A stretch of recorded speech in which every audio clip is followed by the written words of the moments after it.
I think that people should have a place in every power structure they're a part of, from their workplace to the government they live in. I think everyone should get like a representation in every like higher order social structure that they're a part of. That's my goal. Um, Ah, well, you are an example of the left's entitlement that I criticized. You feel entitled to have jobs, or to have some people have jobs.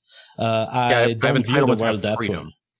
Wait, Well, I'm entitled to freedom. That's yeah, I yeah. agree with that. Yeah. What about the freedom of the employer not to hire you? In the end, it What is. about the freedom of the slave master? If a person's freedom is to act unethically, I say we take that freedom away from them because they're extracting freedom from others. What about my freedom to rape like little girls? Like that's a freedom, but I'm taking away the freedom of others by violating their rights. I think you're doing the same thing when you own a traditionally operated business. You're enforcing effectively an autocratic social system that people have to participate in, or they lose their jobs and then their health care.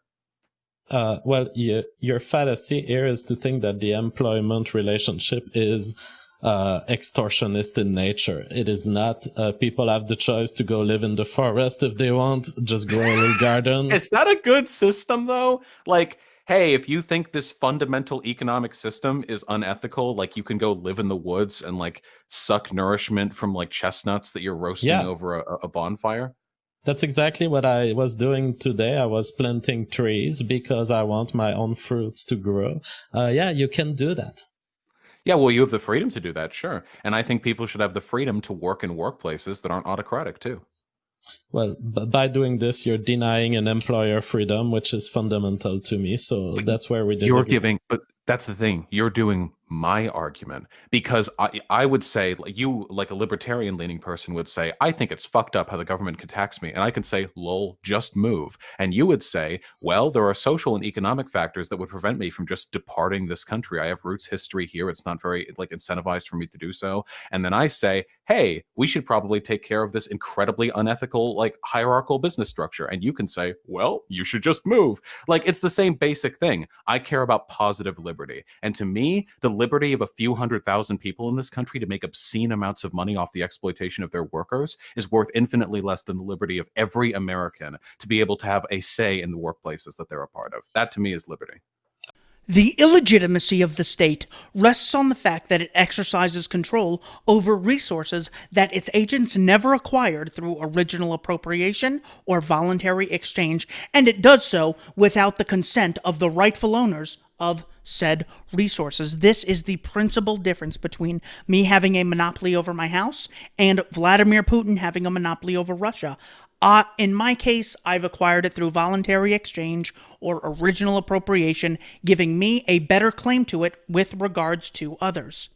So, if I am doing something you don't like, well, you can convince me, you can create counter incentives, you can try to offer people a better option.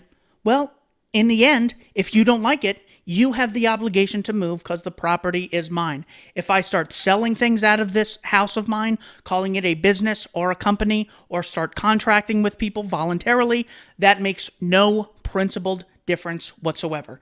This is the difference between the business owner and the slave owner. If I've justly acquired the property and am engaged in a voluntary contract that you can leave, well, your rights are not being violated. So, I have the right to ban alcohol in my house if I don't want it. Vladimir Putin doesn't have the right to ban alcohol for all of Russia simply because he has not voluntarily contracted with all those people, nor has he acquired the property through original appropriation. So the question was, well, if you don't like it, you should move. Yeah, and if you don't like the free market, you should move too. Well, we're in a bit of a conundrum here, it appears. However, not really. If you have a house that you have justly acquired and someone keeps breaking into it, you can move. The question is, do you have the obligation to move? Should you move, or should this person stop initiating aggression against you, the peaceful homeowner? Yes, while you can move, you don't have the obligation to. Just as if you live in China and Mao is initiating aggression against you, you can move to Mongolia. However, the obligation lies on the person to stop initiating aggression.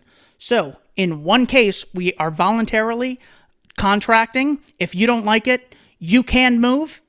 And you can try to convince us. You can try to have a mutual aid society, or you could have ideas on how they could form a union and engage in collective bargaining. Or you could raise funds to build another house and compete with me and put me out of business. You don't have the right to initiate aggression against peaceful people. So while you can move, it all depends on who has the obligation to.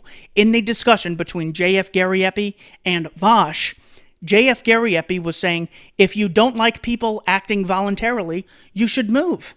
And he's correct in that. Whereas Vaush was saying, I don't like people acting voluntarily, therefore I have the right to initiate aggression against peaceful interactions. This is the heart of why communism, leftism, progressivism is inconsistent and immoral. We have two cases here in Phoenix, Arizona. One area of Phoenix has nothing. The other has Fry's Electronics, which is the popular supermarket in Phoenix.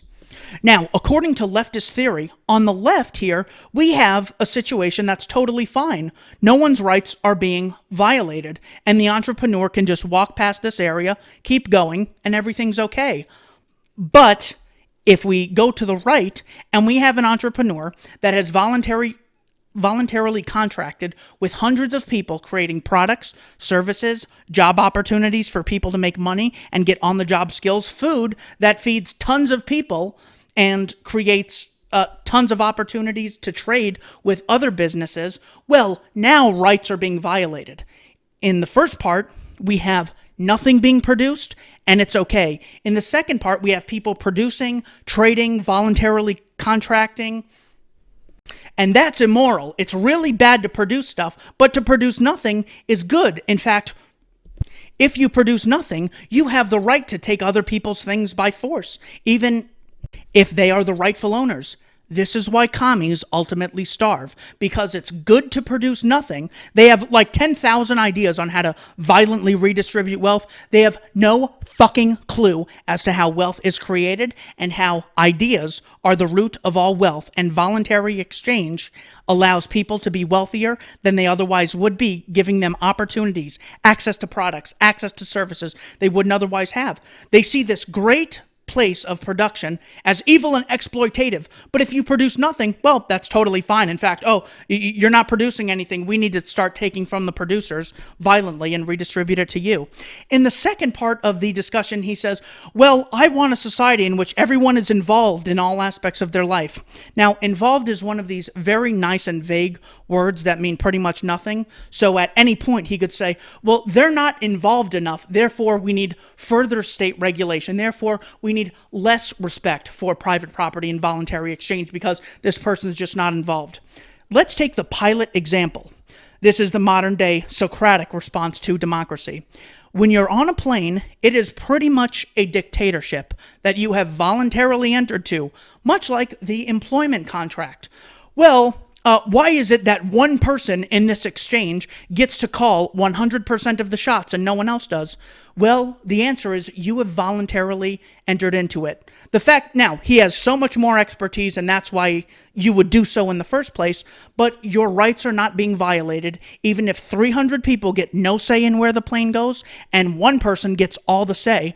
Rights are not being violated. No one's ever asked me how we should do brain surgery. I'm not involved in brain surgery, and the woman who works at the front desk doesn't get a vote in how brain surgery should be done. The janitors at the hospital don't get a say. Does this mean we're not involved or we can't benefit from brain surgery? Same thing goes for a store. The guy bagging groceries does not know a lot about transportation and marketing and how to get the word out and how much to reinvest in what areas of the store, how much should go into bakery versus produce versus frozen, how all these things work. They just don't have that type of knowledge. And their rights are not being violated by them not being involved. I'm not involved in Apple computers. I still benefit from Apple computers. No, very few people are involved in iPhones. Millions of people benefit from iPhones. Very few people are involved in writing the script for Seinfeld, yet we can all benefit. We can all still trade voluntarily without anyone initiating aggression against us. Just think of your favorite album. How many people were involved in it? Very few. It's like a monarchical, autocratic dictatorship in how an album is written, but we all get to benefit from it. And same with, the comedians being the ultimate example of one person getting 100% of the time to speak, while 20,000 people don't have any right to speak in the auditorium. That's okay that there is such drastic inequality because people have voluntarily entered into this agreement because they believe it's beneficial for themselves to do so. Finally, freedom to versus freedom from. Here is the heart of the issue, what is wrong with the leftist mindset of positive rights. A simple analogy makes all liberal political theory collapse. If 100 people were shipwrecked on an island, what would it even mean to say that everyone there has a right to food, or that everyone has a right to health care, or the right to a job, or a right to a living wage? If, for example, someone has a right to housing and housing comes only from the knowledge, skills, and efforts of other people, it means that one person has the right to force another person to build him a house.